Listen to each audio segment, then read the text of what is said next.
Halo guys, kembali lagi di Riko Official.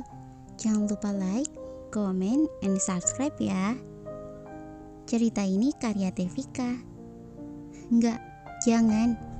Ampun, jangan. Ia terbantu dengan peluh yang membasahi wajahnya. Mimpi apa itu? Mengapa memilikinya sangat buruk?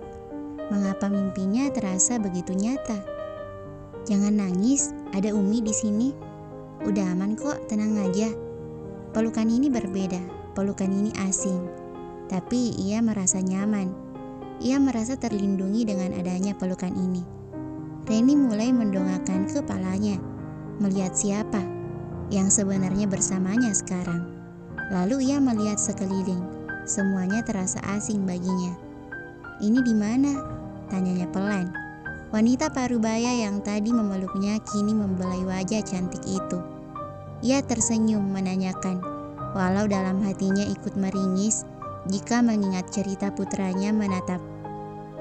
Bisa gadis ini ada di antara mereka? Kamu di pesantren milik suami Umi? Pesantren? Reni kebingungan. Mengapa bisa ia berada di sini? Ia mencoba mengingat tentang apa yang terjadi sebelumnya. Ia kembali ketakutan. Tidak, kejadian itu hanya mimpi kan? Mana mungkin itu benar-benar terjadi? Iya kan? Itu gak nyata. Tenang sayang, kamu sudah aman. Enggak, ini gak mungkin terjadi. Ini hanya mimpi, benar kan? Ini hanya mimpi. Pasti itu gak nyata. Kamu hanya halu, Reni, itu gak mungkin terjadi. Reni meracau tak karuan. Ia bahkan mulai menarik hujan yang dikenakan, menggosok seluruh tubuhnya dengan kasar bahkan mencakarnya. Memukul bibirnya bahkan terasa bau anyir khas darah. Ia tak peduli. Ia hanya ingin menghilangkan jejak-jejak sentuhan yang tertinggal di tubuhnya. Istighfar nak, istighfar. Sang Nyai terus menenangkan. Reni begitu terguncang. Walau dulu pernah pacaran, tapi tak sekalipun ia melewati batas. Dulu ia memang pacaran, tapi pacaran khas anak ABG. Tak lebih dari pegangan tangan. Lalu setelah memantapkan dirinya untuk hijrah dan bertemu Nazwa, ia sudah menjaga batasan agar bersentuhan dengan bukan mahram ia hindari. Lalu apa sekarang? Ia telah digerayami oleh orang yang tak berhak, bahkan telah mencuri ciuman pertamanya, di mana itu hanya milik suaminya. Ia sudah kotor, suaminya saja belum menyentuhnya. Lalu kenapa dia itu bisa menyentuhnya? Dia jahat, dia udah mencuri sesuatu yang bukan haknya.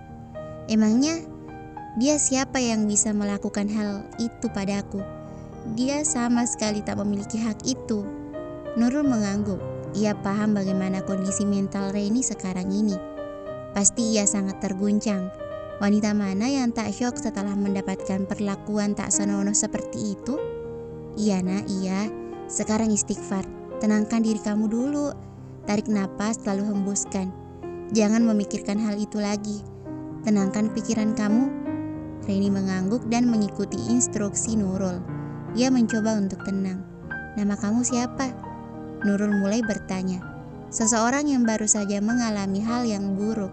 Jangan ditanya apa penyebabnya, melainkan alihkan pikirannya agar tak mengingat hal yang membuatnya ketakutan. Nurul bukan anak psikologi, melainkan dulunya mahasiswa jurusan komunikasi. Tapi masalah mental ia sedikit memahaminya, karena santri di sini lumayan banyak yang pernah mengalami sesuatu yang buruk, baik itu kehilangan, kecelakaan, atau pelecehan seperti yang baru saja Reni alami. Reni, baik, nah Reni, apa ada seseorang yang bisa kami hubungi? Reni menggeleng. Ia tak mau sampai orang lain tahu. Ia tak akan berani mengatakan hal ini pada orang tuanya. Pasti orang tuanya akan cemas. Pada mertuanya apalagi. Mertuanya itu memiliki riwayat jantung. Kalau suaminya, Reni tak akan pernah melakukan itu. Niko bukan tipe suami idaman yang akan langsung menghampiri istrinya saat tahu kabar seperti ini. Pasti lelaki itu sedang bersenang-senang entah dengan wanita mana. Ya sudah, istirahat saja ya. Nanti anak saya yang akan antar kamu pulang. Jangan banyak pikiran, gak baik. Perbanyak istighfar dan mengingat Allah. Insya Allah hatimu akan tenang. Pesan Nurul sebelum berlalu. Ia perlu memberitahukan kondisi Reni pada suami dan anaknya yang sejak tadi terlihat cemas. Bagaimana Umi? Todang putranya itu cemas saat melihat Uminya keluar dari kamar yang ditempati oleh gadis yang baru saja ditolongnya. Alhamdulillah udah sadar, sekarang lagi istirahat. Tadi sempat histeris dan meracau gak karuan, tapi sekarang udah tenang. Jawab Uminya, tenang. Ia tahu putranya sangat cemas. Bisa dilihat bagaimana putranya itu terus memperhatikan pintu yang baru saja dimasukinya. Ada apa Yud? Sepertinya kamu terlihat sangat cemas. Nurul mulai bertanya pada putranya yang terlihat berbeda. Tatapannya berbeda dengan gadis di dalam sana. Tatapan Yuda berbeda saat melihat gadis yang dijodohkan dengannya minggu lalu terluka karena menemaninya memasak. Enggak Umi, aku cuma khawatir aja kalau sampai wanita itu melukai dirinya sendiri karena terlalu syok. Yuda menjawabnya dengan gugup. Tak bisa dipungkiri saat menolong wanita itu merasakan hal aneh padanya. Awalnya ia merasa tak ada apa-apa seperti pada umumnya. Namun setelah mengalahkan laki-laki yang hendak melakukan hal tak senonoh itu dibantu warga, ia merasakan hal yang berbeda saat tangannya mengangkat tubuh Reni.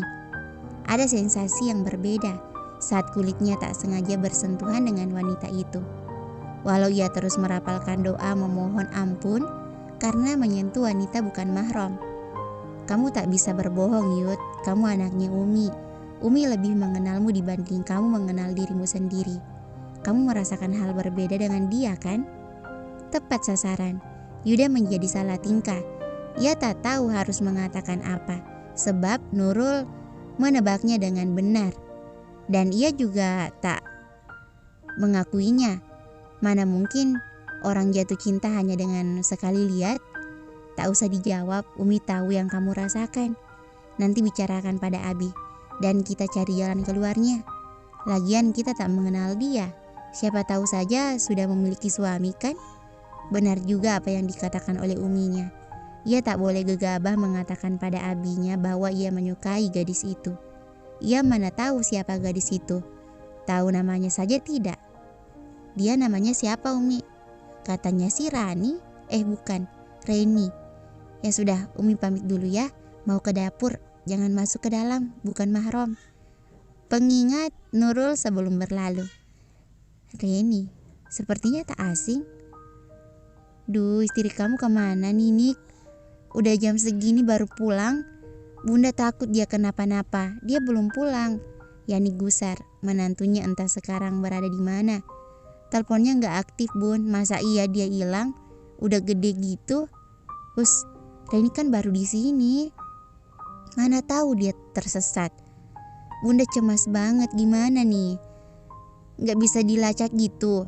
Niko hanya menggeleng. Sejak pulang tadi Yeni terus menanyainya soal Reni. Katanya Reni belum pulang dari sejak ia pergi.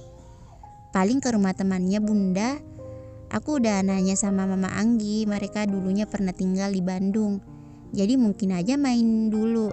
Positif thinking aja, Bunda gak boleh banyak pikiran, nanti kambuh lagi.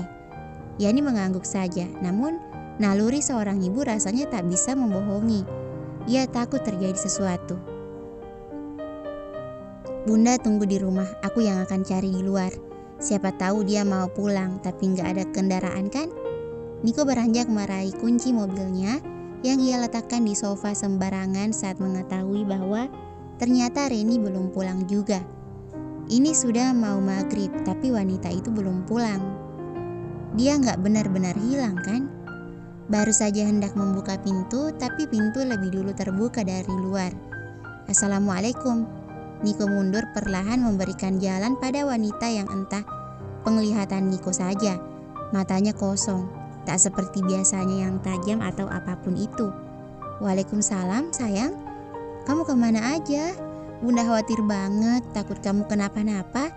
Kamu kan baru aja di sini. Bunda takut kamu tersesat. Kalau tahu kamu akan pulang sampai sore gini, Bunda gak akan minta kamu buat anterin makanan buat Niko. Maafin Bunda ya." Yani langsung memeluk Reni yang diam saja. Ia hanya mampu memaksakan agar senyumnya terbit.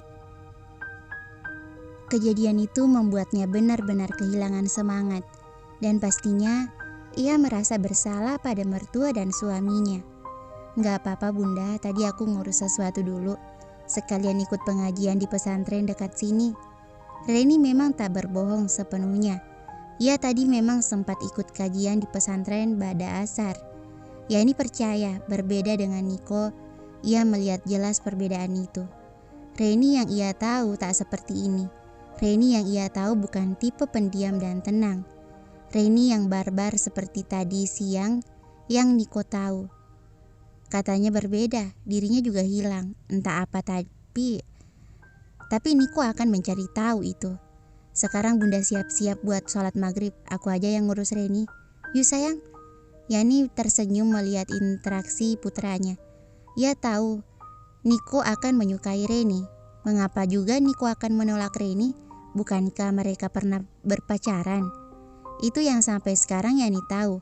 Akhirnya ia melangkah. Waktu memang sebentar lagi akan memasuki waktu maghrib. Ia melangkah melewati putranya menuju kamarnya.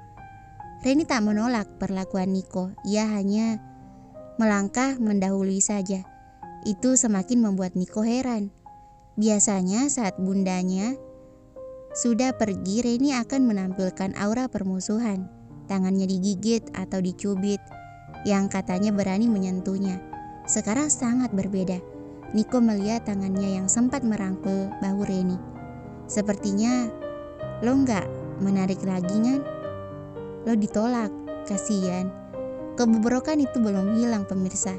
Ia masih saja mendramatisir suasana. Walau ia penasaran dengan sikap Reni, tapi ia tepis sejenak. Bukankah mereka sudah ada perjanjian tak perlu memikirkan satu sama lain? Tak perlu mencampuri urusan masing-masing.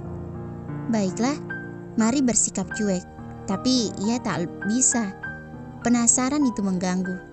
Baiklah, sekali aja dia harus mencari tahu apa yang sedang dialami mak lampir barbar itu. Sebelumnya kepoin mak lampir, gimana kalau kepoin selebgram yang lagi hot sekarang ini? Siapa tahu mau mengisi list mantan gue selanjutnya. Hadeh edan. Bersambung. Thank you for watching.